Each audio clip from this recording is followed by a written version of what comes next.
You're listening to Product-Led Revenue, brought to you by Correlated. In each episode, you'll hear first-hand advice and tactics from SaaS, sales, and revenue leaders about using product signals to drive expansion and revenue growth. Let's jump in. Hey everybody, welcome to another episode of Product-Led Revenue. I'm Breezy Beaumont, and this episode is brought to you by Correlated, a customer expansion platform for B2B software companies that focus on product-led growth. So today our guest is Ethan Schechter, Vice President of Sales at Snyk. Ethan, thanks for joining me today. Thank you very much, Breezy. Great to be here. Yeah, of course. And so to give our audience some background on yourself, do you mind talking a little bit about your role at Snyk? Yeah, absolutely. I joined Snyk in January of 2018 as our first sales leader, and that's really been kind of my background over the last decade plus as being kind of seed Series A stage sales leader to come in, kind of build out the initial team, scale the organization, and that is where I started at Snyk. I was our 27th employee. Started in a room with no windows and 2 fake plants in Boston. We already had a built-out company with a great office in Tel Aviv and London, but I was our first U.S. employee at the time. Awesome. And then I guess to sort of like have this go by timeline of events, let's also talk a little bit about Zero Turnaround, because I know that you helped to scale that team. So can you talk about your role over there, and if there was also sort of like this product-led motion there? Yeah, absolutely. So there is definite synergies between the two organizations, and I think is one of the reasons it was such a good fit for me to join Snyk. But Zero Turnaround was a developer tooling company and actually had a no-touch e-commerce business that got up to about just north of $1 million in ARR before I joined, and this was in 2011. And a large part of this was before, I guess, PLG was PLG, but was working with these sort of no-touch customers that would come in and running plays to get those individuals to introduce us to people at their organization and to, eventually do sort of sales-driven deals via that e-commerce motion. And similar to, at Snyk, we had a very healthy free user base when I joined. And same thing, kind of at that point, I think people were starting to call it PLG. And how do we harness that free user base and get them to start looking at, paid options within the product? Yeah, absolutely. I know everyone's got their, before PLG had a good name for it. It's like, there's It was always not been some PLG in version of it. 2011. Yeah, and now today it's In, like commonplace to call it that. in 2011, it was how do we not upset the developers if salespeople reach out to them? And but it's funny. It's a lot of the same kind of value-based tactics that work in PLG, and making sure that from a no-touch experience, a user has a great experience through the product, and then that experience continues as they become a paying customer of maybe one of your enterprise license types as well. Yeah. So tell me a little bit about when you joined Zero Turnaround. They have this great self-service motion going already. You're there to help Yep. sort of navigate some of these relationships. But I guess what was it like in those early days, and what kind of data and things like that were you using to try to navigate those sales? I'm just curious for you to dive in there. Yeah.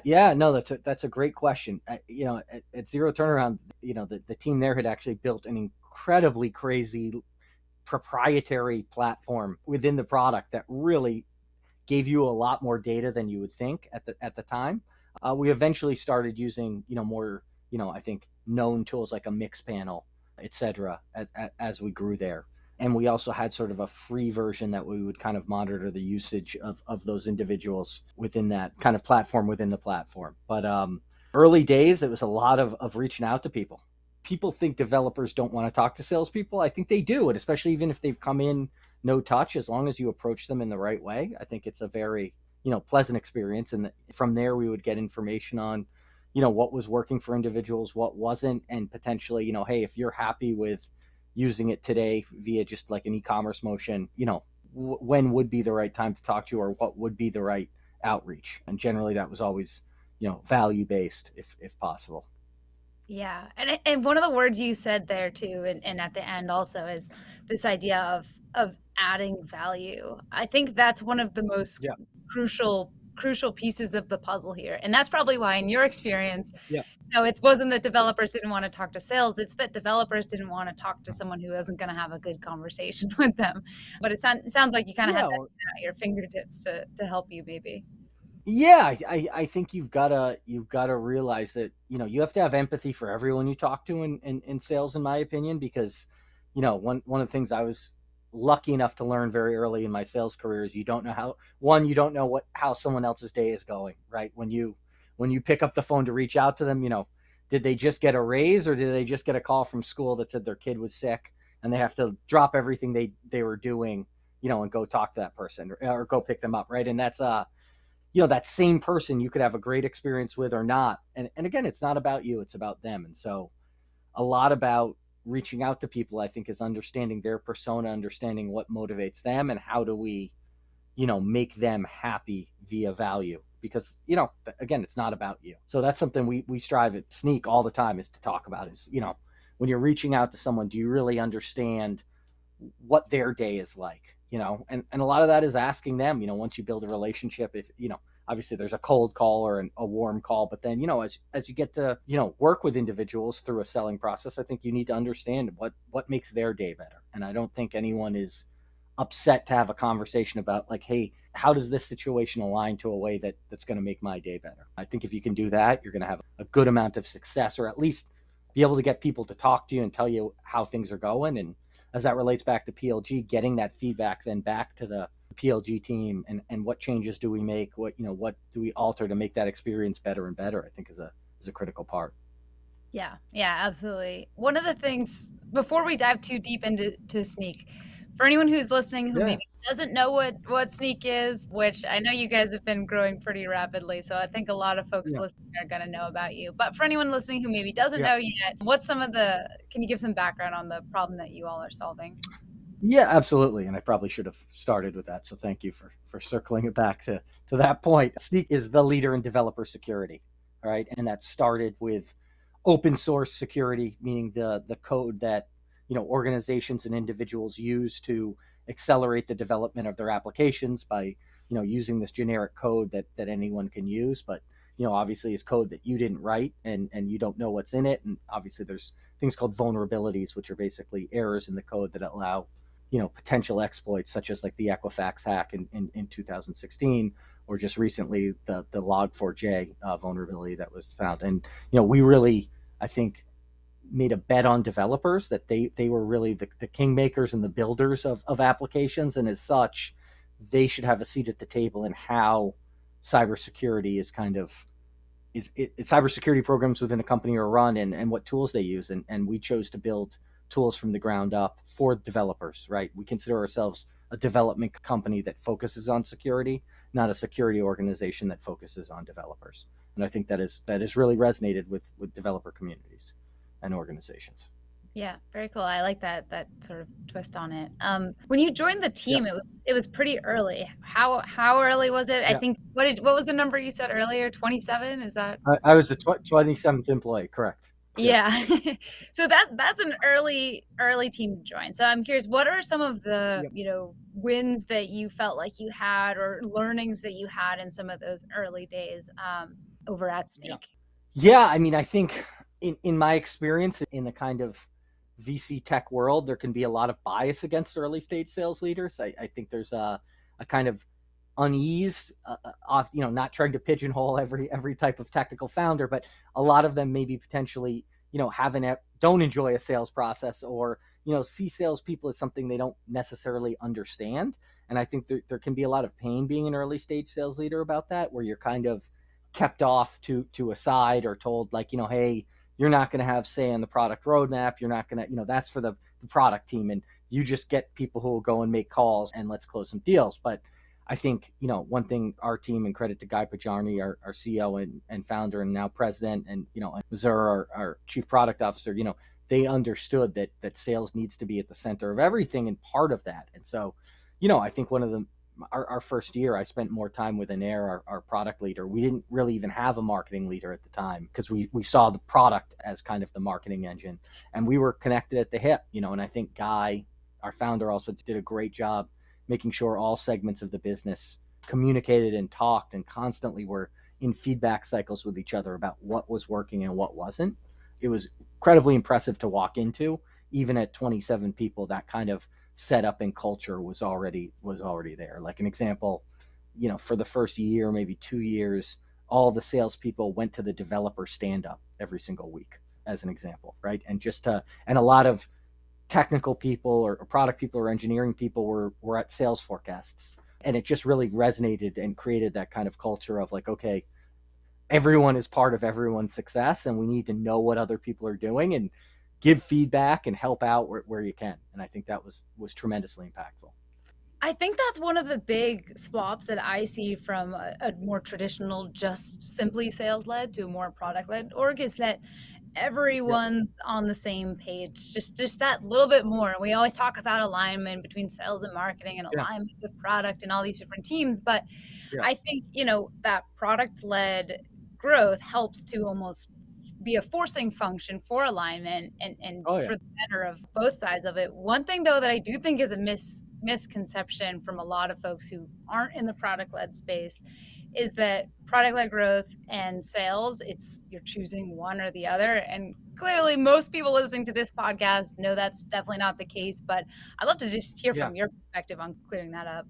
Oh, that's they couldn't be a bigger multiplier of each other, right? And I think that, if you can get a product led growth motion going, it is, there's a lot of work in sales around qualifying and learning how to qualify better, and huge methodologies around that. And some of them are very good. So I'm not knocking that at all. And there's definitely stuff within sales control around qualifying. But man, great product led growth engine is the number one thing to ensure your sales team are working with qualified leads, because the organic interest that comes from a product qualified lead is just unlike anything you're going to see. Because generally, again, I'm a firm believer that a salesperson's job is to show value.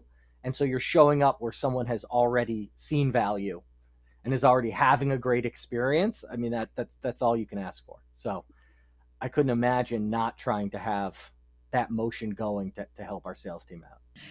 You're right. They are both sort of Simply put. multipliers of each other. It's like the exponential growth curve Oh that man. everyone's looking for. Yeah. Yeah, absolutely. And then look, I think, sales driven gives you a brand that then makes people want to learn about your product and then come into the product qualified route, right? So again, it is that full circle kind of, I don't know, symbiotic relationship that really can drive a drastic amount of success at an organization. Yeah, absolutely. So I noticed on your website you have a sign up button, so people can obviously, like we talk about, they can get started with the product right away. Yep. But walk me through what that looks like. So someone signs up, and then what does that look like on like from your perspective? Like, does the SDR team manage that process of signups, or kind of who's talking to who at what point? Yeah, I mean, there's going to be some qualifiers that's going to determine who's going to get what, and it's it's going to be some type of lead scoring involving titles and the companies. We obviously have target lists and accounts that we think we would be great partner to. And so if someone from one of those orgs comes in, they could be going straight to a sales rep, or if it's somewhere in between, going to an SDR, or we may determine, what, like the cake isn't baked yet, if you will, and let's let this individual have some more time on their own to evaluate the product, and they'll select in if they want to talk to someone, or let's wait to see if we feel that interest is at the right level before we reach out to them. I think the main thing is, regardless of which of those three categories I just described you fall into, we're going to have a lot of respect for you from what we can glean from your experience. And so now no one of those three is kind of treated better than the other. They're all, we learn as much as we can out of the people that come inbound, sign up for free, etc. We really see that there's a tremendous amount of value in all of them. Yeah. Yeah. I Yeah. mean, you have to add value no matter which team is talking to them there. I think, Yeah. you know, it's focusing, it sounds like you're all just focusing on making sure that the customer is as successful, or prospect, however you think of it. I don't know if you guys sort of do like the, once they become Yeah. paid customer, but all users are successful with the product basically. All users are successful, and you're realistic about how you should be interacting it to people at different levels. I think this is universal. This is not a Snyk thing. I think there's a lot of mistakes around, like, and I've made these mistakes in my past at zero turnaround, etc. I mean, these are all learnings, but like, what content or who do you send to what can gain you a lot of respect with an end user? Meaning, like, hey, I downloaded a white paper or I signed up to evaluate this on my own, the first step shouldn't be like, hey, do you want to buy our enterprise license? Right. And a lot of companies, I think, unwittingly do that. They don't realize they're doing that, but they do that. And so I think you gain a lot of respect versus if someone comes inbound via our chatbot, and I know this is in product-led growth, someone comes inbound and says, hey, Snyk, we want to talk to you about an initiative we have around developer security or open source security or container security. Yeah, that's going to be a totally different conversation with that individual. Our first touch point, we're going to come off as a different organization because clearly you have different interests. And so we should cater towards those interests. And I'm sure everyone would like everyone who's coming to us to be ready to have that conversation, but that's not realistic and that's not fair to those people because they didn't ask for that. They just want to see what your product's all about to start. And so what information can we give them that's helpful and makes their day a little bit easier, right? So I think we do a lot of work refining what is that for each person. So that, to your point, everyone leaves with a great experience. Whether, you're one of our biggest customers now or you used it once for an individual project you had and we're never going to talk to you again, we still want you to leave with that great experience. Yeah, I mean, I guess and the hope there too is that they might walk away and say to one of their friends, like, "Hey, I use this. This might be good." Or down the line, they join a company and they, start to use the product there. So there's always the reason to treat everyone with that mutual respect across all the levels of it. And you learn something from every encounter, right? And then you can filter that back into your next approach. And I think that's, again, then the next person has an even better experience, etc. And I think, we have a lot of people from a lot of different departments looking at this and talking and speaking the same language around this stuff. So again, it's that same early culture for Snyk continues on. Yeah. So we started to hit on this a little bit, but is your team using product qualified leads, PQLs, today in the process? What does that look like? Oh yeah, I mean, again, it depends. There's different triggers and proprietary stuff of when we would go after someone or not after, but when we would talk to someone or engage with someone. But we are very aware of the people who are using our product as long as they, again, want us to be, right. If someone wants to sign up and not talk to someone, we're not, we're hopefully going to see that signal. But yeah, we're definitely looking at those product qualified leads on a daily basis. Got it. And is that something that is, and this is maybe getting a little bit nitty gritty, but I'm curious, is there one definition that you have for a product qualified lead? Or are there sort of like, you mentioned the word signals. So it sounds like there's kind of different opportunities that you're reaching out throughout that customer life cycle. Is that the case? The general definition of someone using your product that organically got there is how, I think most people look at a product qualified lead, right? Yeah. But then I think for us, that's where the work the journey starts. And I guess to us, again, we're not looking at that as that's going to be one clear cut journey. And we want to have a lot of different kind of pathways our free users or our self-serve paid users can take to opt into, more traditional selling methods potentially down the line. Yeah, totally. I think that makes a ton of sense. It's what we hear from a lot of other companies, and I don't think you're straying far from the path. It sounds like a very common value add, customer centric setup for the sales team to get involved in these different pieces. And I think personas is the key there too. I think especially in this space, there's just a lot of different personas. And how tailor-made can you make the experience per persona? Whether it's a director of application security versus a developer, they're gonna look at the world potentially not. And again, not speaking in broad strokes, there's certainly people within those spaces that do see things the same way, etc. But generally, they're gonna interpret the same messaging completely differently. So how well can you know who those free users are and really cater to them in a way that's going to resonate for them? I think that's a critical part to it. True. Yeah, that's a great add in there too. It's about, what do they value? What's important to them on the business side, on the personal side? What's going to add value for that persona? Yeah. So I wanted to dive into sort of how your team is set up at Snyk. How many people do you have across your your sales SDR, and if you're able to jump into like kind of the CS side as well. I think it's just kind of interesting to see how those different orgs balance out and how you've thought about growing the team there. Yeah. I mean, it's, I'd be dating myself probably today if I gave you a number, because it's that much higher from yesterday, right? We are in kind of like classic hyper growth, but it's generally built out in kind of a 3 segment kind of SMB commercial enterprise, as you might imagine, and then split east west with ratios of supporting SDRs to that. We put a lot of work into a collaborative environment between our SDR teams and our sales reps. We think that is incredibly important. It's a gift to get an SDR, meaning, like, we really want you to understand that you have a responsibility to this individual to help them. They don't just work for you. They don't just, set up meetings for you. And we also find that obviously the quality of the meetings and the quality of the activity that an SDR puts out is a lot higher if they're getting that time and mentorship, along with just, hey, these are your goals for activity, right? And generally those ratios get tighter as you get up into the enterprise and a little bit looser as you're in that SMB space. But definitely see the value of having those connections. And then obviously technical sales, so a pretty full baked out SE team as well, sales engineering, and then obviously a ratioed CSM approach. I don't think anything groundbreaking, where obviously the higher up the pyramid you go, those CSMs are taking on less accounts than lower down the rung.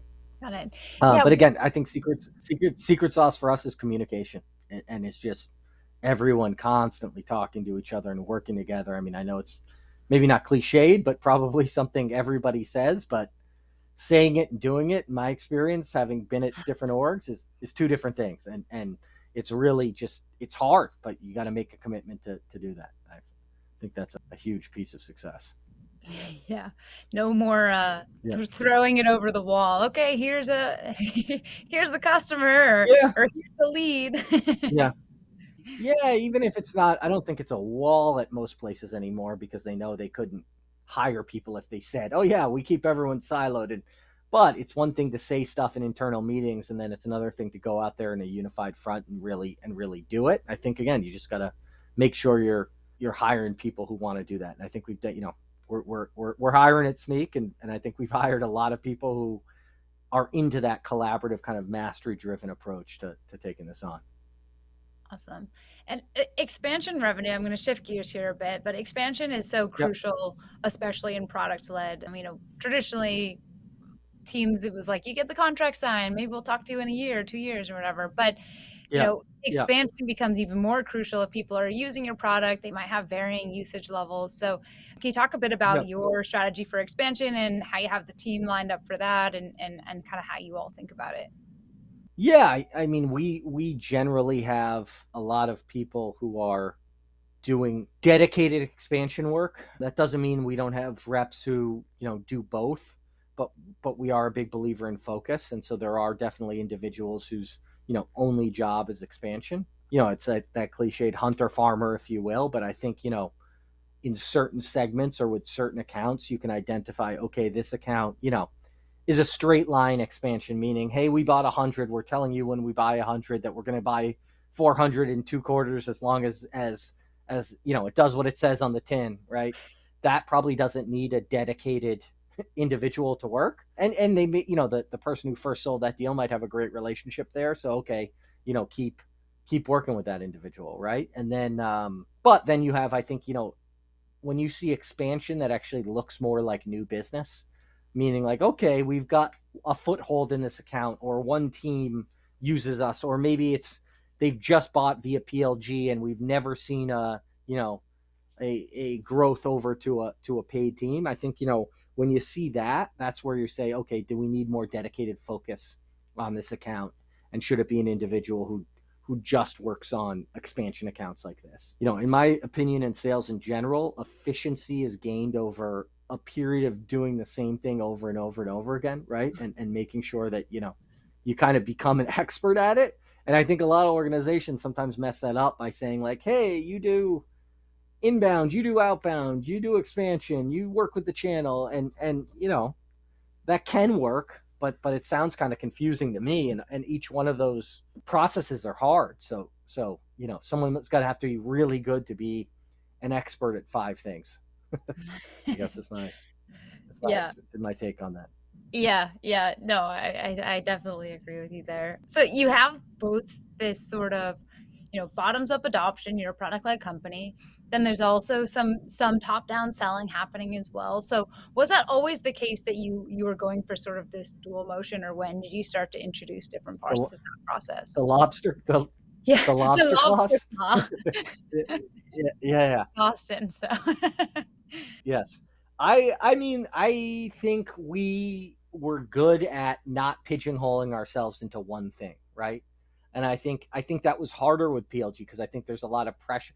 It's probably harder now. Like PLG is so hot. Like I can imagine that early stage investors, they like won't even sit down with you if you don't have like a 3-year plan for PLG. And again, I think that's a great thing. Like I advise a lot of sales leaders or tech founders around getting their first sales leader, and they'll say stuff like, oh, we're going to hire 10, like, should we hire 10 SDRs to go outbound? And I'm like, no, like PLG is so much more important. So I'm drinking from the Kool-Aid on that one. But with that said, I think you can't put too much pressure on yourself not to take experiments, right? And so I think we kind of naturally evolved into that because we were doing a lot of stuff around, freemium and what's now called PLG, et cetera. But then when we would have a top-down opportunity that would come to us, we kind of were like, hey, we don't know what we are yet. Like, let's spend a little time checking this out. And I think you gotta make sure that you don't get dragged into trying to do gigantic like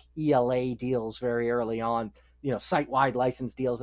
Unless you really have the resources to pull those off, that's going to be challenging. But, I think we were comfortable experimenting with both, and I think it helped us hone a muscle for both. yeah. What were some of the signs that you looked for when you, either for yourselves or when you talk to others about this? What were some of the signs that you looked for that it might be time to bring in some SDRs onto the team in addition to your product-led motion, or to work in conjunction? Yeah, I mean, I think I like it to be just reps right early on, but again, it's more for that product feedback loop. And if you go right to SDRs, God bless their souls, generally a very early stage job, so not their fault at all. But they're just trying to hang on and figure out how to cold call it, and so you lose that loop into product. Whereas in that first year or two, and you have the reps handle the leads, it's a lot of, and by the way, early on you got to hire a couple of really strong reps, especially if you don't have a lot of funding, because that means you're really singing for your supper for that next round of funding based on how you perform. And those reps can get that feedback loop going with product. And then when you expand, I think you expand when you start to see them get super. First of all, I always hire in twos. I like 2 because it's a happier ramp. You hire 1 rep, it's a lonely place to be. You're the only rep. Yeah, you're rolling up to me and you're the only rep, and it's like, oh, like it's my boss. Do I want to like so having that second person there to work with you just, I think, makes it a warmer ramp period. And then for me, I get more data. I see what good really is, because if you just hire one person, how do you know? And you think they're doing great, well, how do you know? And I've definitely had situations where you hire that next person, they're doing like double what that first person did, and you're like, oh, that wasn't what good was, right? So when you start to see those people get really busy, and busy is good, you want salespeople busy, but busy where they're like, hey, I'm not having time to like be strategic. I'm not having time to, do stuff outside of just being on calls with customers, which is obviously a great sign. Then you can then you go to that next group, and ideally you get metrics down about, how much pipeline can one rep work before it's time to bring someone else on, right? And you can tie that to PLG, where it's like, how many X type of product led either engagements or ecom buys, if it's that or what have you, before I know that's gonna trickle down to, that's gonna show up on a direct reps FTE. And we don't, that's something we're always that's hard stuff. I'm not saying we have that down, but that's something I think we're always looking to get better at in using data to say, okay, when should the next hire be triggered, etc. But early on, I mean, you're not going to have that data set. It's like, is Tim on demos all day long. Okay, that's probably not good. Like at a certain point, that's a diminishing return, right? And Tim needs some time to think and have a sandwich at lunch. And, talk to your product team and give them feedback. Yeah. Yeah, absolutely. It's very true. Well, One I topic. talk to a lot of like sales leaders. I talk to a lot of tech founders, and they're like, "Well, I don't want to hire another person until Susan has closed a bunch of deals." But then you look at it and you're like, "Well, Susan's not closing a bunch of deals because again, she's on demos all day. She doesn't have time to do anything else." Like, there's more than just being on demos, and yeah, that's when you kind of know, okay, it's time for that next person or next two people. Yeah, it's a little bit of a forcing function and like self-awareness within that forcing function. I think probably some level of a combination of the two.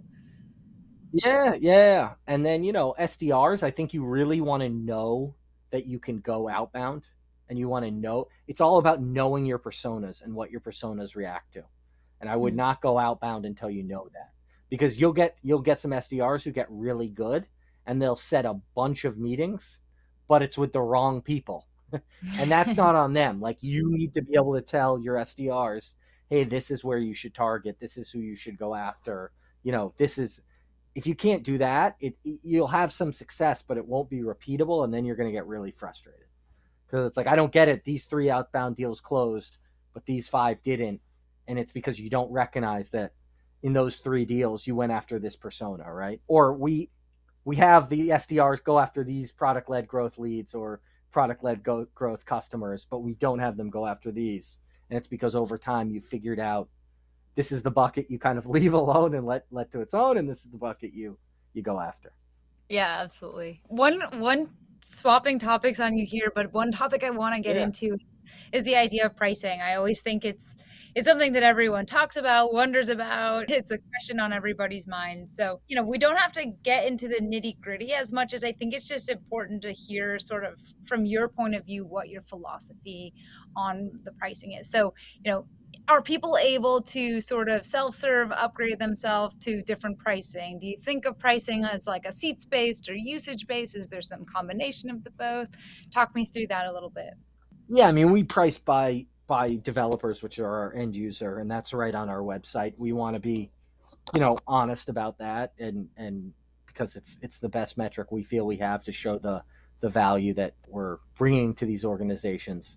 At a higher level, like, I like transparent pricing. I like that, 3 of our 4 pricing models, you can see exactly what it is on the website. I think the modern buyer wants to see that, and it has the right to see that. I don't think it does a lot for you to do a lot of those kind of like mysterious shell games that used to happen around pricing. And to me, this is just my philosophy as an early stage leader with a lot of experience doing that. I'll trade dollars for speed all day long. I think as an early company, and this is not specific to Snyk at all, but you will just get chewed up if you are dealing with legal and security at large organizations all day long. And this is still a challenge for us. I mean, it's hard out there, right? And the company's doing it to you, it's getting done to them. Everyone's not scared, but everyone has to be very risk averse. Totally get it. So how can you create licensing models that allow people to get into your product for a low barrier of entry, but in return, they do it very quickly for you? Because again, you need those customers to learn. You need those customers to get feedback, to funnel it back into, again, your product and into your product-led growth motions, etc. And if you're, the lawyer and in procurement is not going to make your PLG better. And so if you're early stage spending a lot of time there, like, there needs to be an ASP that really justifies that. I think that's really hard to do. How do you trade dollars for speed is, I guess, the question I would tell people to think about, especially in a recurring revenue business. You're gonna have shots down the line to change your pricing with that organization, and because you've shown more value and you have new products. And so, early on, dollars for speed all day long. Yeah, and that feedback that you get from people as well, from just having people use your product. I mean, that alone is priceless. You can't put a price on it, but it's worth a lot. It's worth the $1 million your founder thinks you should have gotten from that. You know what I mean? Like, it's look, people are very prideful of what they've done and accomplished, and people have all of these companies, like I look at this stuff, these are miracle makers. People are making applications and platforms, and you're like, how did you do that? So I totally get the feeling as a founder that you're like, why is my sales guy or gal not selling this for what I know it's worth? But the lawyer in procurement doesn't care about that, and they will just take all of your time. And so, how do you trade dollars for speed? Early stage companies, think about that all day long. Yeah, definitely. Well, I think that's a great advice to finish it on. As we're coming up on our time here, where's the best place for people to go to learn more about you, Ethan, and to learn more about Snyk? Yeah, I mean, connect with me on LinkedIn. I love networking with sales leaders and founders and hearing what they're doing. I always learn something from them. And so if, always happy to have a conversation with an organization. Snyk.io. We are hiring aggressively. It is an amazing place to work. The culture is a thrilling one, kind of driven by mastery. And, all the stuff I talked about in the early stage of having a seat at product, talking to, being able to influence how things are made, that still lives and accelerates even today, because now we have stuff, right? When I was starting out, you don't have stuff. Now you have stuff, right? We have all types of cool stuff internally that allow us to accelerate that journey. Would welcome people to reach out if they're interested in learning more about Snyk as well. Amazing. Well, Ethan, thanks again. I really appreciate you spending some time with us today, and it was great having you on Product-Led Revenue. Thank you very much. I was happy to be here, and this was a super cool conversation to have. Awesome. Have a good one. Thanks for checking out this episode of Product-Led Revenue. This show is brought to you by Correlated, the first platform built for product-led revenue. If you enjoyed what you learned in this episode, make sure to follow the Product-Led Revenue podcast wherever you listen to your favorite podcasts, or visit getcorrelated.com/podcast to get access to all of the latest episodes.